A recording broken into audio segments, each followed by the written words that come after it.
ሰላም ጤና ይስጥልኝ። የዕለቱን ዜናዎች ይዘን ቀርበናል። በቅድሚያም አርዕስቶቹ። የመደመር መንግስት የከፍተኛ ትምህርት ተቋማት በሀገራዊ ብልጽግና ጉዞ ላይ አይተኬ ሚና እንዳላቸው በጽኑ እንደሚያምንና ለተግባራዊነቱም እየሰራ እንደሚገኝ ጠቅላይ ሚኒስትር ዶክተር አብይ አህመድ ገለጹ። ዲጂታል ኢትዮጵያ 2030 የወንጀል መከላከልና ምርመራ ስራን ወደ ላቀ የቴክኖሎጂ ምዕራፍ በሚያሸጋግር መልኩ እንደሚተገበር የኢትዮጵያ ፌዴራል ፖሊስ ኮሚሽነር ጀነራል ደመላሽ ገብረ ሚካኤል ገለጹ። ለዲጂታል ኢትዮጵያ 2030 ስትራቴጂ መሳካት በዘርፉ ብቁ ሙያተኛን የማፍራትና ዘመኑን የዋጁ የስልጠና ፕሮግራሞች እየተከፈቱ መሆኑን የፌዴሪ ቴክኒክና ሙያ ስልጠና ኢንስቲትዩት ዋና ዳይሬክተር ዶክተር ብሩክ ከድር ገለጹ። የኢትዮጵያ የባህር በር ባለቤትነት ጥያቄ ቀጠናዊ ሰላምና ደህንነትን በማስጠበቅ የጋራ እድገትን የሚያረጋግጥ ምክንያታዊና ስትራቴጂካዊ ጉዳይ መሆኑን የታሪክ ተመራማሪዎችና አምባሳደሮች ገለጹ።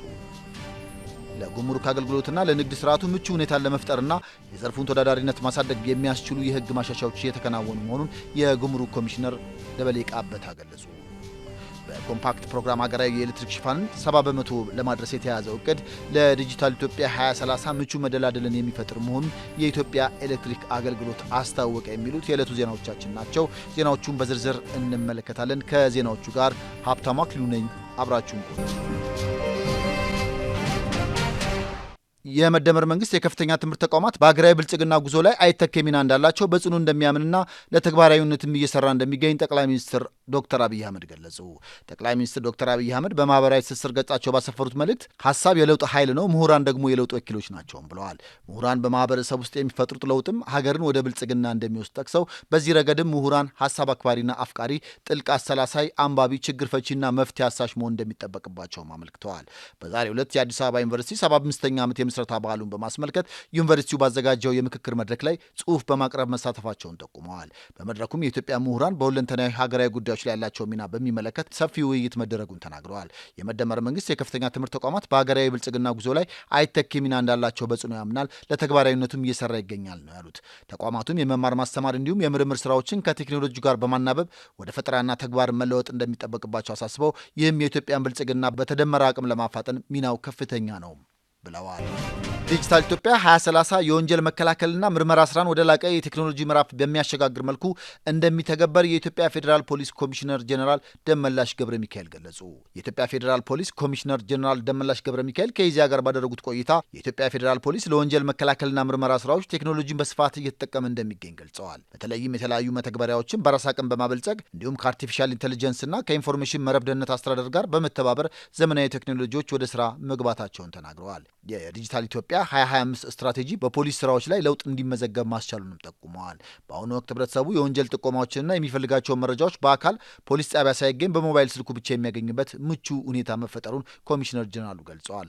አክለውም ከአንድ ወር በኋላ ሰው አልባ የፖሊስ ጣቢያ ስማርት ፖሊስ ስቴሽን በአዲስ አበባ ስራ እንደሚጀምር አመልክተዋል። የጣት አሻራን አውቶሜት የማድረግ ስራ እየተሰራ እንደሚገኝ ጠቁሞ የጦር መሳሪያ ምዝገባን ከፋይዳ ዲጂታል መታወቂያ ጋር በማስተሳሰር ቁጥጥር የሚደረግበት ስርዓት መዘርጋቱንም ጠቅሰዋል። ፌዴራል ፖሊስ በ2030 የወንጀል ምርመራ መከላከልና የውስጥ አሰራሮችን በቴክኖሎጂ ሙሉ በሙሉ ለማዘመን በቁርጠኝነት እየሰራ መሆኑን ገልጸው ይህም ፖሊሳዊ አገልግሎቶችን በላቀ ደረጃ የሚያጎለብት መሆኑን አስረድተዋል። በቀጣይም 196 ሀገራት የሚሳተፉበት የዓለም አቀፉ ፖሊስ ኢንተርፖል ጉባኤ በአዲስ አበባ እንደሚካሄድ ጠቁሞ ተቋሙ በአፍሪካም ሆነ በዓለም አቀፍ ደረጃ ተወዳዳሪና የዘመነ መሆኑን ለማሳየት በትኩረት እየተሰራ መሆኑንም አረጋግጠዋል። ለዲጂታል ኢትዮጵያ 2030 ስትራቴጂ መሳካት በዘርፉ ብቁ ሙያተኛን የማፍራትና ዘመኑን የዋጁ የስልጠና ፕሮግራሞች እየተከፈቱ መሆኑን የፌዴሪ ቴክኒክና ሙያ ስልጠና ኢንስቲትዩት ዋና ዳይሬክተር ዶክተር ብሩክ ከድር ገለጹ። ጠቅላይ ሚኒስትር ዶክተር አብይ አህመድ ዲጂታል ኢትዮጵያ 2030 ስትራቴጂን በቅርቡ በይፋ ማስጀመራቸው ይታወቃል። ስትራቴጂው ተደራሽ፣ ፍትሐዊና አስተማማኝ የዲጂታል ምህዳር መፍጠር ላይ ትኩረት ያደረገ መሆኑን አጽንኦት ሰጥተዋል። የፌዴሪ ቴክኒክና ሙያ ስልጠና ኢንስቲትዩት ዋና ዳይሬክተር ዶክተር ብሩክ ከድር ለኢዜአ እንደገለጹት ዲጂታል ኢትዮጵያ 2025 ስትራቴጂ በቴክኒክና ሙያ መስክ አበረታች ለውጥ እንዲመዘገብ አቅም መፍጠሩን ገልጸዋል። ስትራቴጂው ኢንስቲትዩቱ ያሰለጣጠን ሂደቱን ዘመኑን በዋጀ መልኩ እንዲቃኝና የሰዎቹን የዲጂታላይዜሽን ግንዛቤ በተሻለ መልኩ እንዲጎለብት መሰረት የጣለ መሆኑንም ለአብነት አንስተዋል። ኢንስቲትዩቱ ዲጂታል ኢትዮጵያ 2030 ስትራቴጂን ሊያሳካቸው ከያዛቸው ዓላማዎች ጋር በማስተሳሰር ለመተግበር የሚያስችል የሰነድ ዝግጅት እየተደረገ መሆኑን ጠቁመዋል። ኢንስቲትዩቱ የዲጂታል ኢትዮጵያ 2030 ስትራቴጂክ ግቦችን ለማሳካት የተሻለ የዲጂታል ክህሎት ያላቸው ሰልጣኞችን ማፍራት ትኩረት አድርጎ የሚሰራበት ጉዳይ እንደሆነ አመላክተዋል። ለአብነትም አርቲፊሻል ኢንቴሊጀንስ፣ ሳይበር ሴኩሪቲና ሌሎች የስልጠና አይነቶች ለስትራቴጂው መሳካት ሚናቸው የላቀ ነው ሲሉም ገልጸዋል። በተጨማሪም በዲጂታል ክህሎት የበለጸገ ሙያተኛ ለማፍራትና የዲጂታል ቴክኖሎጂዎችን በተሻለ መንገድ ለማበልጸግ ተቋሙ ራሱን በግብዓትና በአደረጃጀት እያጠናከረ እንደሚገኝም አክለዋል።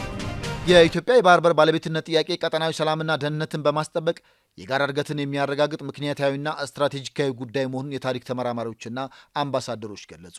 የዓለም ሀያላን ብሔራዊ ጥቅማቸውን ለማስጠበቅ በሚራኮቱበት የምስራቅ አፍሪካ ቀጠና በቀይ ባህር አቅራቢያ የምትገኘው ኢትዮጵያ የበይ ተመልካችነትን ታሪክ ስብራት ለማረም ወሳኝ ዲፕሎማሲያዊ ተጋድሎ እያደረገች ይገኛል። የባህር በር ባለቤትነት ጥያቄው የረዥም ዓመታት ስትራቴጂካዊ እቅድን የትውልድንና የሀገርን ብሔራዊ ጥቅም ለማስጠበቅ ያለመ ሲሆን ጉዳዩ ለዓለም አቀፉ ማህበረሰብ ለማስገንዘብ የተከናወኑ የዲፕሎማሲ ስራዎችም ውጤት እያስገኙ ነው። የታሪክና የባህል ተመራማሪ ፕሮፌሰር አህመድ ዘካሪያ ለኢዜአ እንደገለጹት የኢትዮጵያ ታሪክና ክብር ከቀይ ባህርና ከአባይ ወንዝ ጋር በእጅጉ የተቆራኘ ነው ብለዋል። ሁለቱም የውሃ አካላት ለኢትዮጵያ እድገትና ስልጣኔ አማራጭ ሳይሆኑ ብሔራዊ ጥቅምን የማስከበር የህልውና ጉዳዮች መሆናቸውን ገልጸዋል። ኢትዮጵያ ከ3 አስርተ ዓመታት በፊት የታሪካዊና ተፈጥሯዊ የባህር በር ባለቤት የነበረች ሀገር መሆኗን ያስታወሱት ፕሮፌሰሩ አሁን የሚደረገው ጥረት የታሪክ ስህተትን በማረም የራስን ተፈጥሯዊ ሀብት የማስመለስ ትክክለኛ ተግባር መሆኑን ገልጸዋል። በየመን የቀድሞ የኢትዮጵያ አምባሳደርና የህዝብ ተወካዮች ምክር ቤት አባል አምባሳደር ዶክተር ቶፊቅ አብዱላይ በበኩላቸው ኢትዮጵያ ከራሷ የባህር በር እንድትርቅ የተደረገበት ሴራ የሚያስቆጭ አጋጣሚ መሆኑን ገልጸዋል። በአሁኑ ወቅት ለጥያቄው ምላሽ ለማስገኘት እየተከናወነ ያለው የዲፕሎማሲ ተግባር ወሳኝ ምዕራፍ ላይ እንደሚገኝም ገልጸዋል። የምስራቅ አፍሪካ የባህር ጠረፍና ቀይ ባህር ለዓለም አቀፍ የንግድ እንቅስቃሴ ያላቸውን ከፍተኛ ፋይዳ ያነሱት አምባሳደሩ የኢትዮጵያ የባህር በር ባለቤትነት መረጋገጥ ለቀጠናዊ ሰላምና መረጋጋት ጉልህ አስተዋጽኦ ይኖረዋል ብለዋል። ለጉምሩክ አገልግሎትና ለንግድ ስርዓቱ ምቹ ሁኔታን ለመፍጠርና የዘርፉን ተወዳዳሪነት ማሳደግ የሚያስችሉ የህግ ማሻሻያዎች እየተከናወኑ መሆኑን የጉምሩክ ኮሚሽነር ደበሌ ቃበታ ገለጹ። የጉምሩክ ኮሚሽን የጉምሩክ ዋጋ አተማመን መመሪያ ማሻሻያን አስመልክቶ ከአስመጪና ላኪዎች እንዲሁም ከጉምሩክ አስተላላፊዎች ጋር የውይይት መድረክ እያካሄደ ይገኛል። በውይይቱ ላይ ኮሚሽነር ደበሌ ቃበታ ኢትዮጵያን የሚመጥን ዘመናዊ የጉምሩክ ተቋም ለመገንባት በርካታ የሪፎርም ስራዎች እየተከናወኑ ነው። የንግድ ስርዓቱን ማሳለጥና አስቻይ ሁኔታዎችን መፍጠር የሪፎርሙ ዋና ምሰሶ መሆኑን የገለጹት ኮሚሽነሩ ወቅቱን ታሳቢ ያደረጉ የህግና የአሰራር ማሻሻያዎች እየተደረጉ መሆኑን ጠቁመዋል። ግልጽ፣ ታማኒና ፍትሐዊ የጉምሩክ አገልግሎት በመዘርጋት የሀገሪቱን ብልጽግና ለማረጋገጥ በትኩረት እየተሰራ መሆኑንም አስረድተዋል። የጉምሩክ ዋጋ አተማመን መመሪያ ማሻሻያ ያስፈለገውም የኢትዮጵያን አሰራር ከዓለም የንግድ ድርጅት የዋጋ አተማመን ስምምነት መርሆች ጋር ለማጣጣምና ግልጽነትን ለመፍጠር መሆኑንም ኮሚሽነሩ ገልጸዋል። ይህ አዲሱ መመሪያ በጉምሩክ አዋጅ የተደነገጉ መርሆችና ድንጋጌዎች በተግባር እንዲተረጎሙ የሚያስችል ግልጽ አሰራር እንደሚዘረጋም ተገልጸዋል። በጥቅሉ ተቋሙን በቴክኖሎጂና በህግ ማዕቀፍ በማዘመን ለንግዱ ማህበረሰብ ቀልጣፋ አገልግሎት ለመስጠትም ቁርጠኝነቱን አረጋግጠዋል። በኮምፓክት ፕሮግራም ሀገራዊ የኤሌክትሪክ ሽፋንን 70% ለማድረስ የተያዘው እቅድ ለዲጂታል ኢትዮጵያ 2030 ምቹ መደላደል የሚፈጥር መሆኑን የኢትዮጵያ ኤሌክትሪክ አገልግሎት አስታወቀ። ከኢዜአ ጋር ቆይታ ያደረጉት የኢትዮጵያ ኤሌክትሪክ አገልግሎት ዋና ስራ አስፈጻሚ ኢንጂነር ጌቱ ገረመው እንደ ሀገር የሚፈለገው እድገትና ብልጽግናን ለማረጋገጥ የኃይል አቅርቦት መሰረት ነው ብለዋል። እያንዳንዱ የዲጂታል አገልግሎት የቴሌኮሙኒኬሽን፣ የኢንተርኔት፣ የመንግስት ዲጂታል አገልግሎት፣ የባንክና የፈጠራ ስራዎችን ጨምሮ አብዛኞቹ ዘርፎች አስተማማኝ የኃይል አቅርቦት ላይ የተመሰረቱ መሆናቸውን ገልጸዋል። አሁን ላይ በኢትዮጵያ በከተማ ደረጃ 63%፣ በገጠር ደግሞ 45% ዜጎች የኃይል ተደራሽ ሲሆኑ አጠቃላይ ሀገር አቀፍ ሽፋኑ 54% ብቻ መሆኑንም አስረድተዋል። ባለፉት ዓመታት የኃይል ሽፋኑን ከፍ ለማድረግ በመንግስትና በውጭ ፋይናንስ አማራጮች የተለያዩ ተግባራት መከናወናቸውንም ገልጸዋል። የኢትዮጵያን እድገት የሚመጥን የኃይል ፍላጎት ምላሽ ለመስጠት ከተለመደው አሰራር ውጭ የአተያይ አድማስን ማስፋት እንደሚያስፈልግም አብራርተዋል። ለዚህም የዓለም ባንክና የአፍሪካ ልማት ባንክ የፋይናንስ ድጋፍ በሰብሳሃራ የሚገኙ 300 ሚሊዮን ዜጎችን የኃይል ተደራሽ ለማድረግ ኮምፓክት የተሰኘ ፕሮግራም ተቀርጾ ወደ ትግበራ መገባቱንም ተናግረዋል። ኢትዮጵያን በዚህ ፕሮግራም መሰረት በ2030 አጠቃላይ የኃይል ሽፋኗን 75% ለማድረስ በትኩረት እየሰራች እንደሚገኝም አስታውቀዋል። ይህም ለዲጂታል ኢትዮጵያ 2030 ስትራቴጂ ስኬታማነት ምቹ መደላደል በመፍጠር የኃይል ተደራሽነቱን ለማስፋት ያስችላለን ብለዋል። በዲጂታል ኢትዮጵያ የሁሉም ዜጎች የዲጂታል ኢኮኖሚ ተሳታፊነት ለማረጋገጥ የኃይል አቅርቦት አስተማማኝነት ለማስፋት የኢትዮጵያ ኤሌክትሪክ አገልግሎት በትጋት እንደሚሰራም አረጋግጠዋል። በኢትዮጵያ ዘላቂና አስተማማኝ የኃይል አቅርቦት ለመፍጠር የ25 ዓመት ማስተር ፕላን ጥናት በመጠናቀቅ ላይ እንደሚገኝም አብራርተዋል። ይህም በቀጣይ የአገሪቱ ኢኮኖሚ ፍላጎትን ማሟላት የሚያስችል አስተማማኝ ኃይል ማቅረብን ታሳቢ ያደረገ መሆኑን አንስተዋል። በዲጂታል ኢትዮጵያ 2030 ስትራቴጂ በከተማ 95%፣ በገጠር ደግሞ 90% የኃይል ሽፋን ለማሳደግ ግብ ተይዘዋል።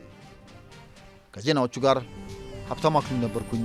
ሰላም ቆዩ።